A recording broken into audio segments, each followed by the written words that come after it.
Hello, my name is Jameson Curry. I'm 34 years old, and if you ask anyone who knows me in this city, they'll tell you I'm a lucky man. A successful entrepreneur, I own a small logistics company, prosperous enough to afford a charming two-story house in the suburbs, complete with a lush green garden and a garage housing 2 gleaming cars. My wife, Nancy, is the kindest elementary school teacher in the world, with a smile that can dispel even the dreariest autumn drizzle. And our daughter, Alice, just 6 years old, is a tiny bundle of energy, always bouncing around with her golden hair shimmering and an endless stream of why questions. My life is stable. Everything fits together and balances like a perfectly arranged system. No scarcity, no major storms, just the peaceful moments I dreamed of as a kid wandering through the nightmares of my childhood. Tonight the air is crisp, a gentle autumn breeze slipping through the window cracks carrying the scent of fallen leaves from the garden. We're gathered in the living room as we do every Saturday evening. Nancy is on the sofa, legs stretched out, reading aloud from a picture book about adventurous rabbits to Alice. Our little girl is curled up next to her mother, eyes wide, mouth agape whenever the characters run into trouble. I'm sitting in my old worn armchair, the only piece of furniture I brought from my past, sipping black coffee, smiling at the scene before me. This is happiness, I think. Not the dazzling firework kind of happiness, but the warm, quiet kind, like the crackling fire in the hearth. Then in the most unassuming moment, everything changes. Alice, with her boundless childish curiosity, rolls out of her mother's lap and crawls under the coffee table, pulling out something old and dusty. "Daddy, what's this?" she chirps, holding up a faded, yellowed photograph. I lean forward, my heart suddenly skipping a beat. It's a picture of my grandfather, Milton Curry. There he stands in the middle of a vast field on his farm, holding a hoe, his weathered face framed by a white beard and piercing eyes that stare into the camera as if challenging the world. Next to him is me, a scrawny 9-year-old, face scrunched up because he forced me to pose for the picture. I thought that photo was long lost, but here it is, silently reminding me that the past never truly disappears. It waits for a gust of wind, a touch, to come rushing back like a flood. I take a deep breath and set my coffee cup on the table. "Alice, do you want to hear a story?" I ask. A real story about my grandfather, the man who changed my life forever. She nods eagerly, eyes sparkling. Nancy smiles, pulling me to sit beside her, her hand squeezing mine as if she knows this story isn't just for Alice, but for all of us. And so, under the warm golden glow of the living room lamp, I begin to tell it, not to boast, not to complain, but to release, to let the shadows of the past find peace, and to help you, those listening, understand that the man I am today, with a steady smile and steady hands, was forged from the deepest scars. Let's go back to when I was 11 years old. It was a sweltering summer in rural Midwestern America, where winding red dirt roads led to endless fields of corn. I was a mischievous kid with messy brown hair and a belief that life was an adventure that never ended. My father, Henry, was a construction engineer, tall and broad, always laughing heartily and hoisting me onto his shoulders to conquer small hills. My mother, Laura, was an artist, her watercolor paintings adorning our home's walls, and she'd sing me to sleep with old folk songs, her voice as sweet as honey. We lived in a small house on the edge of town, where neighbors knew each other by name, and weekends meant picnics by the lake filled with sandwiches and echoing laughter. But then, on a July afternoon, everything fell apart. I was sitting in the living room watching TV when a knock came at the door. 2 officers stood there, faces grim, hats slightly askew, delivering the brief message: "Your parents were in a car accident. There were no survivors." I remember standing at the door, hands clenched, the world around me blurring into a haze. I don't recall crying. Not then. The pain was too immense, freezing in my chest like a block of ice, leaving me numb. The news spread quickly. The small town was steeped in sympathy, but to an 11-year-old, sympathy was just distant whispers. Then my grandfather appeared. Milton Curry, a man I'd only met a few times in my life, each encounter leaving me trembling.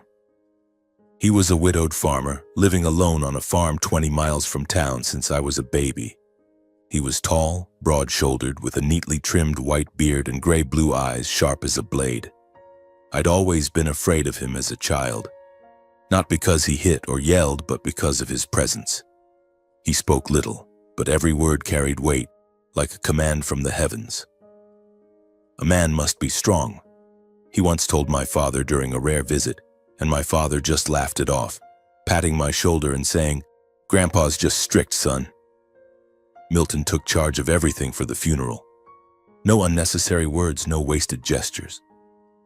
He wore an old black suit, standing by the coffins like a stone statue, clutching his fedora. I sat in the front row wearing my best clothes, a white shirt my mother had sewn for my birthday, and looked at my parents lying there, strangely peaceful. After the funeral, as everyone left, my grandfather turned to me, placing his rough hand on my shoulder. The first and only touch from him at that moment. "Let's go, Jameson." To our home. His voice was low and steady, without a hint of tremor. I nodded, my throat tight, and followed him to the parking lot of the small church. His old Ford truck creaked as it started, the smell of engine oil and gasoline stinging my nose, dispelling the last traces of the ceremony's solemn air. We drove in silence, the only sounds being the crunch of tires on the cracked asphalt and the staticky radio broadcasting the weather report. Showers this afternoon, skies as gloomy as my mood. The road out of town gradually changed. The neatly tiled houses gave way to weathered wooden fences and stunted cornfields, then finally to the vast expanse of the Curry farm. My grandfather's farm was dominated by a large, ancient wooden house with rough-hewn pillars carved long ago, its rusty tin roof creaking in the autumn breeze. It was surrounded by fields of grass taller than my knees, lush green in summer but now faded to gold. In the distance were the barns, low-roofed structures reeking of manure and hay, mingled with the bleating of pigs and the distant neighing of horses. The space here was vast to the point of being intimidating, wide enough that my footsteps echoed like small thunderclaps, but cold, lacking the family warmth I once knew. No mother calling me to dinner, no father's hearty laugh from the garage. Just the wind whistling through the cracks and darkness swallowing everything as dusk fell. And I knew in the years to come this would be my home. The interior of my grandfather's house was an entirely foreign world. Everything here followed a strict order, a discipline he imposed. The kitchen table gleamed, knives and forks neatly arranged in a wooden rack, and a calendar hung on the wall marked with pencil. Milk cows, 6 a.m. Plow fields, 8 a.m. Check fences, afternoon. No colorful paintings, no toys. Just an old radio on the shelf and a thick Bible beside his armchair. My first impression was a mix of fear and curiosity. He led me down a narrow hallway pointing to the last room. "Your room. Keep it clean. No clutter." The tiny room had a stiff wooden bed with crisp white sheets, an old desk, and a window overlooking the horse stable. No bedside lamp, no rug. Just a desk lamp with a dim frosted bulb, and on the wall a small chalkboard with the words, "Work hard," written in chalk. I swallowed hard, set my suitcase down, and he walked away, his heavy footsteps echoing toward the kitchen.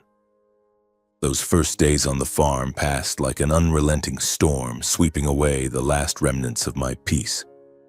My grandfather's routine was so rigid it was suffocating, like a clock wound too tightly, ready to snap if it missed a second. Every morning at 5, the sharp clang of his alarm clock rang out from his room. I'd jolt awake, heart pounding. "Get up, Jameson. The sun doesn't wait." His voice boomed from the hallway, and I'd stumble out of bed, eyes still stinging from dreams of the accident. Dreams of my parents calling my name in the rain, reaching out but never touching me. There was no time for daydreaming. I'd pull on the jeans and flannel shirt he'd laid out, then rush to the backyard where he waited with a bucket of pig feed and a broom for the stables. Breakfast was always at 6. He sat at the head of the table, I at the far end, a distance like two separate worlds. The meal was simple, watery oatmeal and toast. We ate in silence, only the clink of spoons against bowls and the steady sound of chewing. No laughter, no cheerful stories like my mother used to share, and absolutely no complaining or showing weakness. Once I made the mistake of whining about my blistered hands after cleaning the stables. "My hands hurt, Grandpa." He snapped his head up, his gray-blue eyes flashing under bushy brows. "Hurt? Men don't know what hurt is. You've lost your parents and you're complaining? Work. You'll get used to it." His words stung like a whip, silencing me, tears welling but forced back down. His way of teaching was so harsh it made me feel like a wild animal being tamed. He constantly corrected, even shouted over the smallest mistakes, things my parents would have brushed off with a laugh. "Leave muddy boots in the house?" He'd bark, "Clean it up. This farm isn't a pigsty. Eat slowly after a long, exhausting day. Hurry up. Time is gold. You think life waits for you to finish your bread? And forgetting to clear the table after dinner. Oh, that was a grave sin." Once, exhausted from milking cows and fixing fences, I left dishes stacked and collapsed into bed. His heavy footsteps woke me in the middle of the night. He stood there, holding the old leather strap from the wall, not to hit me, but swinging it as a threat. "Clean it now. No one does your work for you in this life."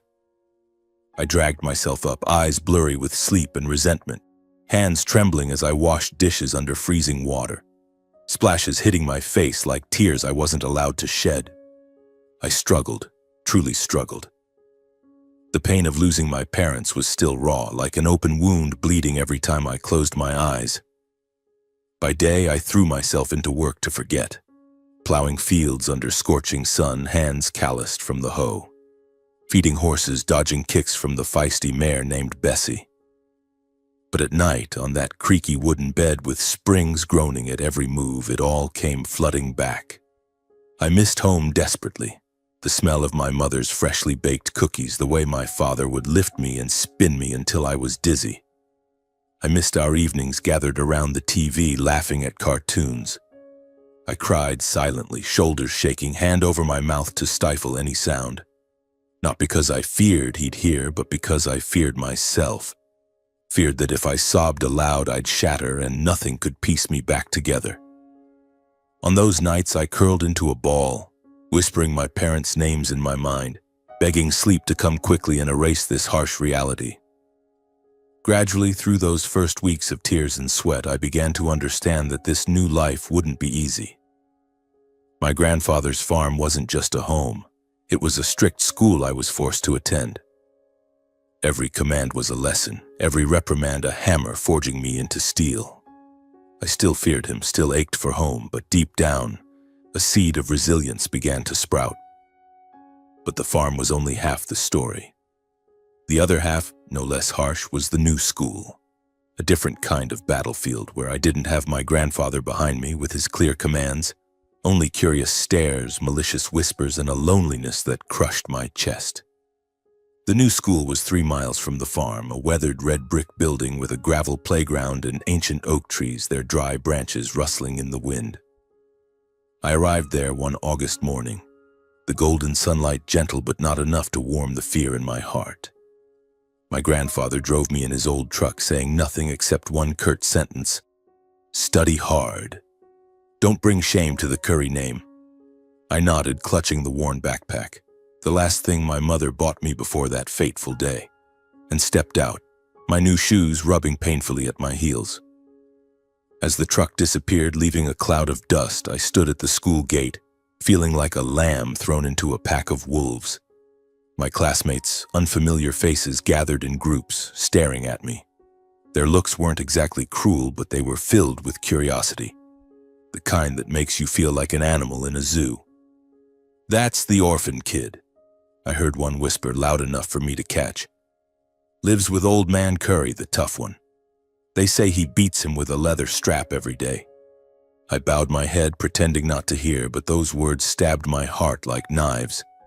They didn't know me, didn't know my grandfather, didn't know about the glasses of warm milk he left for me each night. But they didn't need to know. To them, I was just the orphan kid living with the grumpy old man, a story to gossip about during recess. Those first days at school were a series of stumbles. I was lost like a boat adrift on the open sea without a compass. At school, I knew no one. The other kids already had their groups, their inside jokes, their secrets I wasn't welcome to share. In class, I sat in the back corner by the window where I could stare out at the fields and pretend I didn't exist. The teacher, Ms. Miller, was a middle-aged woman with round glasses and a gentle voice, but she was busy with the whole class, too preoccupied to notice a quiet kid like me. My grades plummeted quickly. I tried to find solace, even just a flicker of it. Every afternoon as I climbed into my grandfather's truck, I hoped he'd ask, "How was school, Jameson?" Or at least look at me with a hint of kindness. But no. He'd only glance at the stack of tests I placed on the seat, his bushy eyebrows knitting together like storm clouds. "Bad grades," he'd say, his voice icy. "School is your duty. No room for complaints." Once, I mustered all my courage, my voice trembling. "I tried, Grandpa. But at school they tease me." He cut me off immediately. "Men don't cry. You think a few taunts make you weak? Toughen up, Jameson."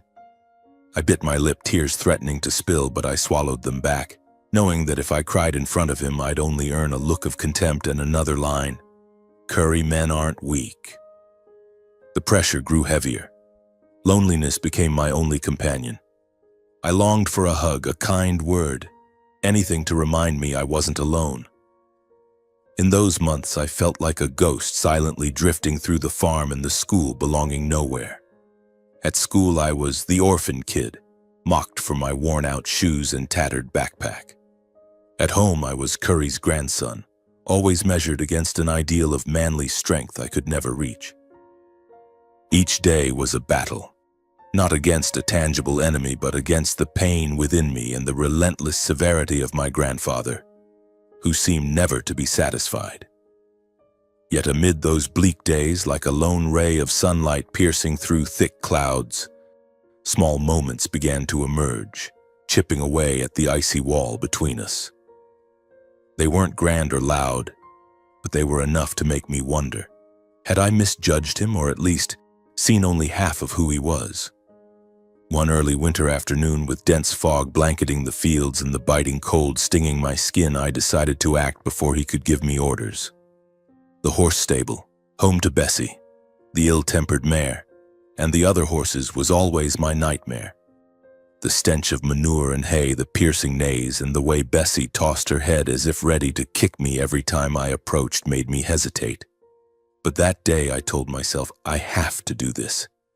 I grabbed a broom and bucket, quietly sweeping the stable, shoveling manure into the wheelbarrow, and replacing the old hay with fresh. My hands blistered, my back ached, but I finished before my grandfather appeared. When he walked in, his fedora tilted and his boots caked with mud, I stood there, drenched in sweat, bracing for a scolding over some mistake. But he only looked around, inspecting every corner of the stable, then gave a slight nod, barely noticeable. No praise, no smile. But to me, that nod was the entire sky. For the first time, I felt acknowledged by him, even if it was just a fleeting spark. I turned away, pretending to wipe sweat, but inside a secret smile bloomed. Those moments filled me with contradiction. I was still afraid of him, afraid of his piercing gaze, his booming voice whenever I messed up.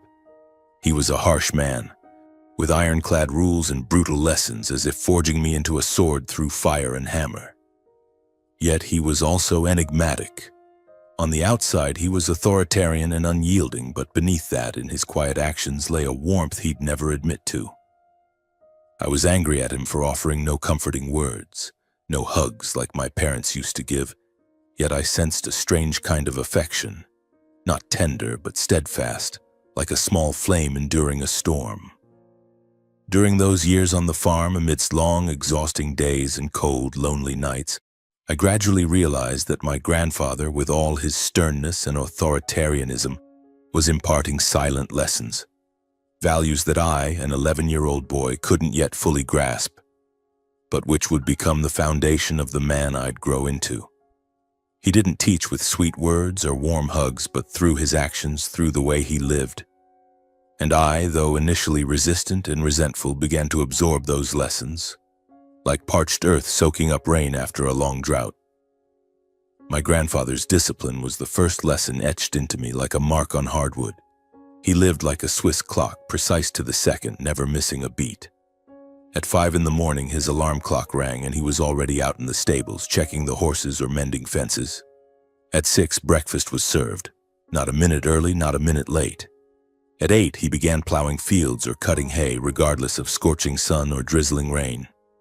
He never missed a deadline, never left a task unfinished because he was tired or didn't feel like it. Once I overslept by just 10 minutes after staying up late studying, my eyes burning. He stood at my door, arms crossed, his voice as cold as a winter wind. 10 minutes late is 10 minutes wasted. You think life waits for you to sleep in? I mumbled an apology, hurriedly pulling on boots still damp with dew and rushing to the pig pen. At first I hated his rigidity, hated how he turned every day into a military schedule. But gradually I saw its power. When I started waking up on time, preparing my schoolwork before bed and finishing tasks on schedule, things became clearer. School was no longer a chaotic maze. I knew what to do, when and how. His discipline, though harsh, taught me to master time and live with purpose. His perseverance, his unyielding tenacity was the second lesson, and perhaps the toughest. Milton Curry never abandoned a task, not in rain or wind, not even when he coughed through a cold. I remember a freezing winter day when snow fell thickly, blanketing the fields like an icy quilt. I thought surely he'd rest, sit by the fire with his Bible like other old men. But no. He donned his tattered raincoat, pulled on his worn fedora, and went to fix a leaking stable roof. I trailed behind, shivering, clutching a bucket of water, trying to help despite the wind stinging my face. "Grandpa, let's rest and do it tomorrow," I muttered, teeth chattering. He turned, his gray-blue eyes glinting under the oil lamp. "If you start something, you finish it, Jameson. Work doesn't wait for weather." He kept going, each hammer blow steady, each board nailed tight until no drop leaked through. I stood there, soaked and exhausted, but a strange feeling rose in me. Respect. He didn't just work out of necessity, it was how he lived. Relentless, unyielding, like an old oak standing firm in a storm. From then on, I adopted that spirit. When math homework was too hard, when I wanted to give up from exhaustion, I thought of him fixing that roof in the snow. "If you start something, finish it," I told myself, and pushed through, eyes burning, fingers trembling. His frugality and thrift were the next lesson, one I initially found annoying but later valued. Milton never wasted a thing, not a penny, not a crumb. Leftover bread was carefully wrapped, dropped nails were picked up, wood scraps were saved for the fire. He kept a small worn leather notebook where he recorded every expense, from seeds to truck repairs. Once I accidentally spilled a bottle of fresh milk on the kitchen floor, the white pool spreading like a puddle of guilt. I braced for a scolding, panicked. He only looked, sighed, then wiped it up, saying, "That milk is sweat, Jameson. One spill is one effort wasted." I was ashamed, not because he scolded me, but because he was right. He lived frugally, saving every bit, not out of stinginess, but because he understood the value of small things. From then on, I learned to cherish money, even the loose change in my pocket. I started caring for my belongings, patching torn clothes instead of asking for new ones, and each time I held coins earned from helping him sell hay, I felt their weight, not just as money, but as effort, as sweat. His sense of responsibility was the lesson that changed me most deeply. Milton could be domineering, but he never shirked his duty to family or the ancestral land. The Curry farm, with its fields and stables, wasn't just a home. It was a legacy he preserved from his great-grandfather, his father, and now himself. Every morning he checked fences, tended horses, plowed fields, not out of love, but duty. When my parents died, he took me in without hesitation, though I knew he wasn't used to raising a child. Once I asked, "Why don't you sell the farm and live in town for an easier life?" He looked at me, eyes pensive. "A man doesn't run from responsibility, Jameson. This is our ancestors' land. Abandoning it is abandoning yourself. His words hit like a hammer, waking me up. I began to understand that being a man wasn't just about strength, but about shouldering burdens, no matter how heavy. I learned not to shy away, not from tough homework, not from school taunts, not from the pain of losing my parents. I had to face them as he faced the farm and me. Finally, his honesty and bluntness were a lesson I both respected and feared. Milton didn't know sweet words. His speech, though painful, was always clear, never deceitful. When I messed up, he didn't sugarcoat, "You did poorly, do it again." When I tried hard, he offered no lavish praise, just a nod or a good enough. Once I lied about feeding the horses to rest early. He found out because Bessie neighed hungrily in the stable. He didn't yell, just looked at me, his voice like stone. "Lying is lying to yourself, Jameson. Is that how you want to live?" I bowed my head, face burning, not from shame but from knowing he was right. From then on, I learned to be honest even when the truth hurt. I started answering Ms. Miller truthfully when I hadn't done my homework instead of making excuses.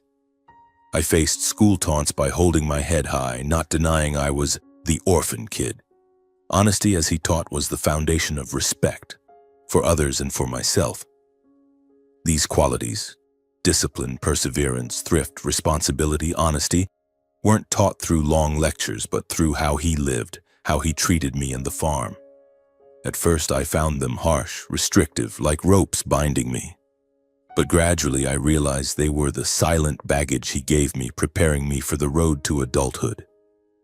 Each time I woke up on time, finished a task despite exhaustion, or told the truth despite fear, I felt myself grow stronger. My grandfather, with all his sternness and coldness, was forging me into a man. Not with tender love, but with lessons sharp as a blade, cutting away weakness to reveal the steel within. But as I reached 18, the threshold of adulthood, those invaluable lessons became the spark for the greatest conflict between us. A storm I never imagined would lead to an irreparable tragedy. That spring, when I turned 18, I stood at a crossroads in my life. I had just completed my high school exams with grades good enough to earn a satisfied smile from Miss Miller. The farm, after 7 years, had become a part of me, like my breath or heartbeat. I was accustomed to the rooster's crow at dawn, the smell of hay in the stables, and the rare but meaningful nod from my grandfather whenever I did well. But within me, another fire burned fiercely, uncontainable, a yearning for freedom. I was tired of his ironclad rules, the endless days of labor, the feeling of being a horse tethered by reins, never allowed to gallop. I wanted to go out there, to town, to the city, to work, earn money, stand on my own, live my own life, not as Curry's grandson. I dreamed of a job in an auto garage, or even as a construction worker like my father, where I could hold my paycheck and decide my own fate. But my grandfather had other plans. One evening, as I was wiping mud from my boots on the porch, he called me into the kitchen. On the table was a stack of papers, college applications, a list of schools in neighboring states, and a handwritten note in his firm script. College, the only way. He sat there, arms crossed, his gray-blue eyes icy. "You'll go to college, Jameson. It's the only way to a secure future." I froze, feeling as if doused with cold water. "But I don't want to, Grandpa," I said, my voice trembling with restraint. "I want to work, be independent. I'm tired of always being told what to do." His bushy eyebrows knitted together like storm clouds. "Work? You think being a mechanic or a laborer is a future? Foolish, short-sighted. You want to waste your life like that?" His words cut like a knife, slicing into my pride. Blood rushed to my face, my heart pounded, in 7 years of pent-up frustration. His scoldings, lonely nights, harsh lessons, erupted like a volcano. I shot to my feet, the wooden chair scraping loudly on the floor. "You're always so controlling," I shouted, my voice echoing in the cold kitchen. "You never understand me, never ask what I want. I've lived here 7 years doing everything you demand, but have you ever cared how I feel? I lost my parents, Grandpa, don't you know? It hurts, but all you do is give orders. I was shaking, tears threatening to spill, but I bit my lip to hold them back. My grandfather stood too, towering like an oak, his voice thundering. Ungrateful. You think I raised you, taught you, just for you to throw it all away for foolish ideas? Have you forgotten everything I've done? His face flushed red, his hand clenched as if to slam the table, but he restrained himself, pointing at my chest. You want freedom? Go. But don't come back when you fail. His words were a sledgehammer, shattering my last hope that he could understand me. I stopped thinking. Anger and resentment drowned out reason. I ran to my room, shoving clothes, a notebook, and my old teddy bear into a backpack. I didn't look back, didn't say goodbye. As I stepped off the porch, the cold night wind stung my face, but I didn't care. I walked down the gravel road, darkness swallowing my steps, only the faint moonlight guiding me. I thought I'd go to town, find work, prove I didn't need him, the farm, or his suffocating rules. But after a few miles, my legs aching, I sat under an oak tree by the roadside, my breath forming clouds in the cold air. The stillness of the night calmed me, and his words echoed in my mind. College, the only way. I hated to admit it, but he was right. I remembered his lessons: discipline, perseverance, responsibility, and realized that, though domineering, he wanted a better future for me than the fleeting dreams I held. I was wrong. Wrong to let anger cloud my judgment, wrong to think freedom meant running away. I decided to return. Dawn was breaking, fog blanketing the fields as I trudged back to the farm, my backpack heavy on my shoulders, my heart heavier with regret. I imagined standing before him, apologizing, saying I'd listen, I'd go to college. I'd say thank you, for the first and perhaps last time. But when I pushed open the door, an eerie silence gripped the house. No alarm clock, no call from the stables. I stepped into the kitchen, heart pounding, and there he was, lying motionless on the floor, still clutching his notebook, his gray-blue eyes wide open, lifeless. "Grandpa," I screamed, dropping to my knees, shaking him, but he didn't respond. My hands trembled as I called for help, my voice breaking through tears. They arrived quickly, but it was too late. The doctor said it was a stroke compounded by heart failure. He was gone, silently, in the house he'd spent his life preserving. I sat beside his body, tears falling endlessly. Regret surged like waves, drowning me. I hadn't apologized, hadn't shown him my gratitude. For the warm milk, the wool blankets, the harsh lessons that turned a weak boy into the man kneeling here. He was gone forever, taking with him the words I never said, leaving me with only loneliness and memories of a grandfather who was both stern, admirable, and heartbreakingly human. The funeral was held 3 days later at the small church in town, the same place where 7 years earlier I had stood beside my grandfather at my parents' funeral. The sky was overcast, gray clouds stretching endlessly, as if mourning alongside us. Relatives gathered, but the atmosphere was colder than the March wind sweeping through the fields. They stood scattered in the churchyard, familiar yet distant faces, aunts, uncles, cousins I'd rarely seen during my years on the farm. They came, perhaps out of duty, but no one seemed genuinely grieve. I overheard their whispers, flat and emotionless. Milton? That rigid old man. No one could stand him. An uncle, vaguely remembered from long ago family gatherings, shook his head. Domineering, authoritarian. Lived alone his whole life, died alone too. I stood in the corner of the yard, clutching my cap, blood rushing to my face. They knew nothing about him. To them, he was just a harsh old man, an unfeeling statue. But to me, he was the one who saved me from the abyss, even if in the most brutal way. As the pastor began the service, everyone filed silently into the church, sitting sparsely on the worn wooden pews. No one spoke a farewell, no one stood to share a memory. The air was heavy, awkward, as if everyone just wanted it over so they could return to their lives. The pastor, an elderly man with a somber voice, read a Bible passage, then hesitated. "Does anyone wish to say something about Milton?" Silence.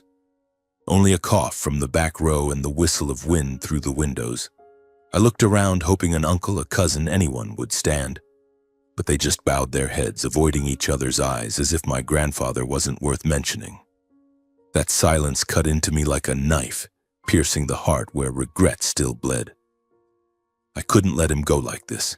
Couldn't let him be remembered only as a domineering man without a word of gratitude. I stood, my legs heavy as lead, heart pounding. All eyes turned to me, a mix of curiosity and surprise.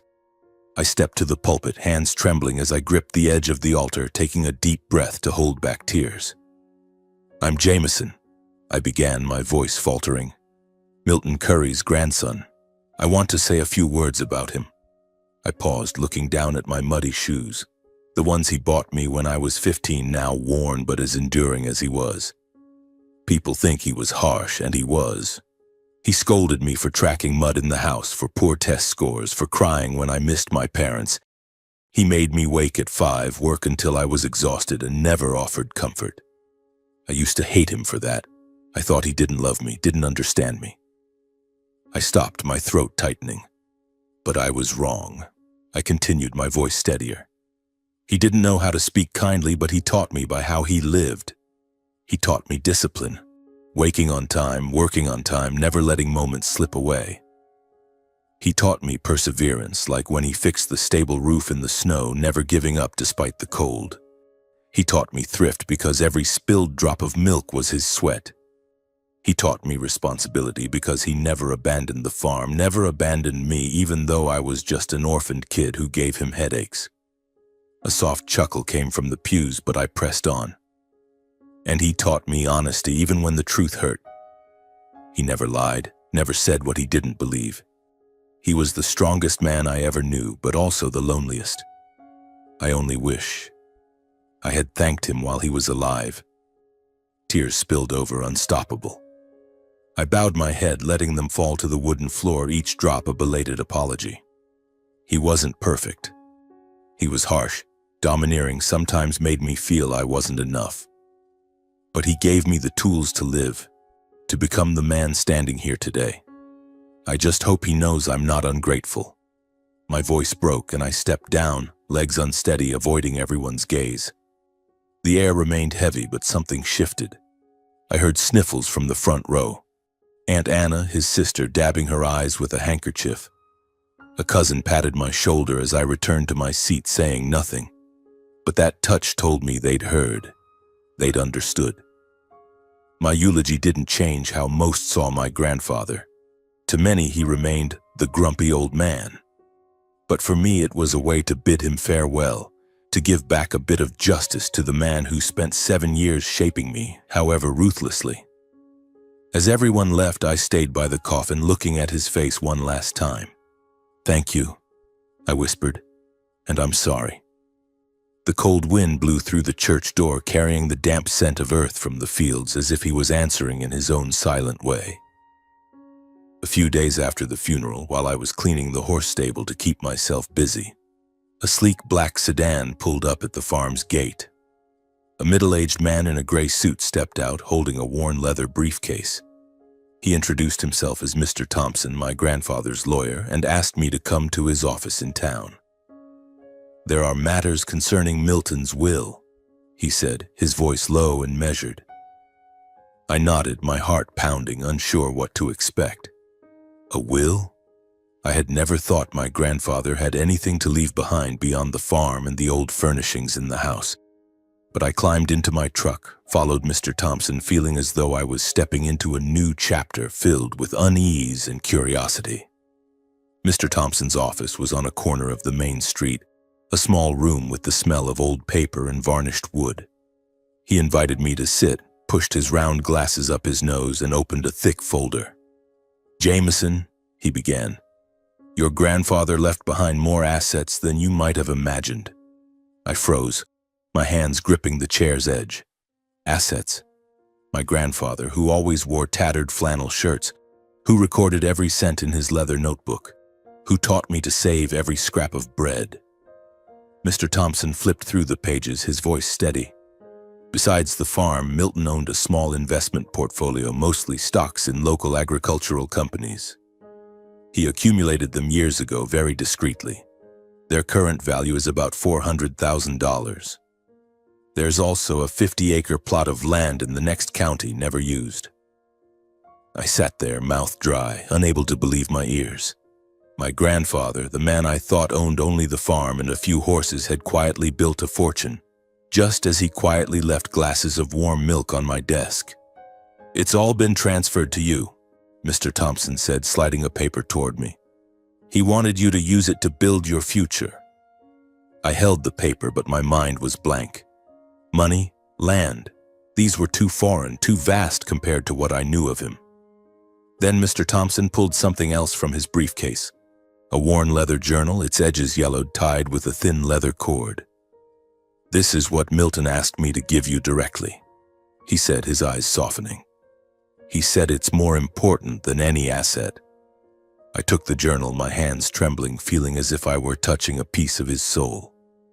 The leather was cool under my fingers, and as I opened it, the smell of old ink and musty paper rose, like the breath of the farm.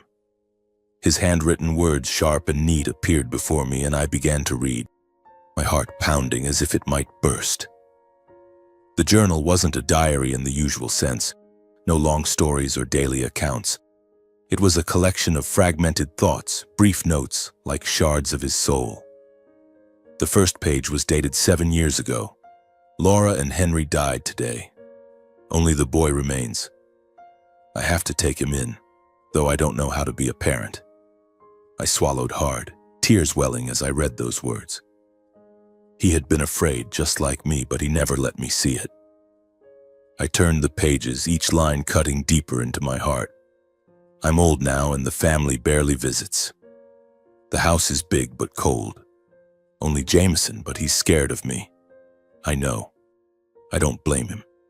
His loneliness, something I'd never considered, was laid bare in every word. He wrote of sleepless nights, of standing by the stable staring at the sky, wondering if he was raising me right with his strictness. "I don't know how to say loving words," he wrote. "My mother taught me a man must be strong, no crying, no weakness. It's all I know to teach Jameson, but I fear he'll hate me forever." I stopped, tears falling onto the page, smudging the ink. He had been afraid. Afraid I'd hate him, afraid I wouldn't understand. I flipped to the final entry, written just weeks before his death. "Jameson's grown. He wants freedom, I understand. But I want him to go to college, to have a better life than me, better than his father. I love him, but I don't know how to say it. If I'm gone, let him know I'm proud. I only want him strong so no one can hurt him." Those words hit like a punch, stealing my breath. I sobbed right there in Mr. Thompson's office, not caring that he sat quietly, sliding a box of tissues toward me. I clutched the journal to my chest, as if holding him, as if I could pull him back to say I was sorry, to say I loved him too, though I'd never spoken it. Reading that journal, I understood my grandfather more than ever. He wasn't the cold man I once thought. He was lonely, bound by the harsh lessons of his time, unable to show love except through silent actions. He had loved me in his own way, and I, in my youthful anger, had failed to see it. I sat in that small office, feeling the world shift. The assets he left, money, land, were valuable, but the journal was the true gift. It was his heart, laid open before me, and I only wished I'd read it sooner, when he was alive, when he could have heard me say, "I understand, Grandpa." As I left the office, journal in hand, I stepped onto the town's main street under the pale afternoon sun. The wind blew, carrying the scent of hay from afar, and I smiled, though tears still lingered on my cheeks. My grandfather was gone, but he left me not just wealth, but lessons, values, and a silent love I'd carry forever. That night, I returned to the farm and sat in the cold kitchen where my grandfather's scoldings once echoed. The oil lamp cast light on the journal lying on the table, and I reread its final line. "I want him to be strong so no one can hurt him." I clenched my fists, feeling as if he were standing there, watching me with his piercing gray-blue eyes. "I'll do it, Grandpa," I whispered like a vow. The next day, I began preparing. I applied to a public university in a neighboring state, majoring in business administration, a practical choice, true to his spirit. I didn't aim for prestigious city schools. I wanted to start with something familiar, like the steady, step-by-step way he lived. On the first day of college, I stood before the red brick dormitory, its halls buzzing with students' laughter and chatter. I held my backpack, containing a few clothes, my grandfather's journal, and fragments of a past that reminded me where I came from. College was a new world, full of freedom but also temptations and pressures. Some nights I stayed in the library until late, eyes burning from reading, hands cramped from note-taking. Some days I wanted to give up, when group projects failed due to unreliable teammates or when I got a C in finance, feeling like the 11-year-old boy scolded for a bad test. But each time I faltered, I opened the journal, rereading his words. Discipline, perseverance, responsibility. And I told myself, if you start something, finish it. Those college years weren't easy. I worked part-time at a coffee shop near campus, bussing tables, washing cups, standing for hours with aching feet to save every penny. I lived as he taught me, frugally, never wasting, even when friends invited me to bars or to buy new clothes. I'd smile and decline. That thrift got me through tough months when tuition rose or when I had to repair my grandfather's old truck, which I kept forgetting around. I also learned to be honest even when it hurt. Once I was tempted to copy a friend's assignment to meet a deadline, but I remembered his words. Lying is lying to yourself. I submitted late, accepting the penalty, but the relief of holding my head high before the professor was worth more than any grade. At 22, I graduated, holding a degree. Not exceptional, but earned through sleepless nights and persistent days. I didn't return to the farm right away, though it remained the place I called home. Instead, I moved to the city, carrying my grandfather's lessons and the remaining capital from his estate. I started small, launching a logistics company transporting produce from local farms to supermarkets. The idea came from my years on the farm, watching my grandfather struggle to find buyers for hay or grain. But starting a business wasn't a bed of roses. Some months the company lost money. Clients refused to pay, trucks broke down mid-route, deliveries arrived late. Some nights I sat in my tiny office under flickering fluorescent lights, wondering if I'd taken the wrong path. But each time I thought of him, how he stood firm through failed harvests. I gritted my teeth, worked day and night, negotiated with clients, streamlined processes, and slowly the company stabilized. The qualities he taught me, discipline, perseverance, thrift, responsibility, honesty, became my compass. When a client delayed payment, I firmly demanded it on time, no sugarcoating, even if it ruffled feathers.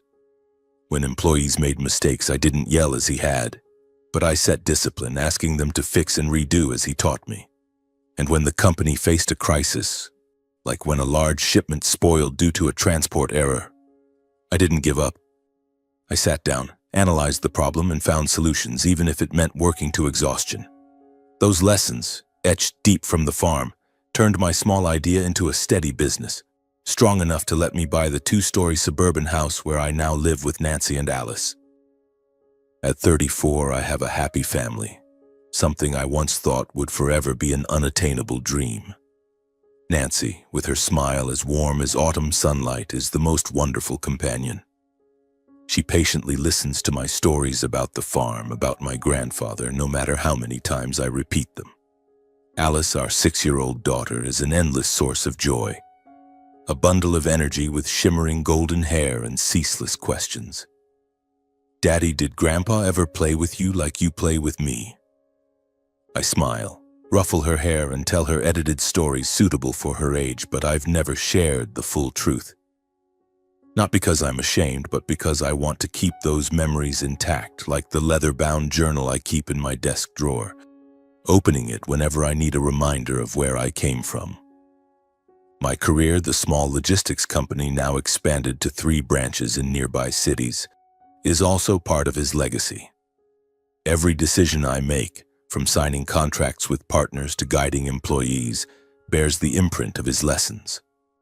Those qualities which seemed harsh and stifling when I was a boy have become the pillars supporting my life, helping me build not just a career, but a life worth living.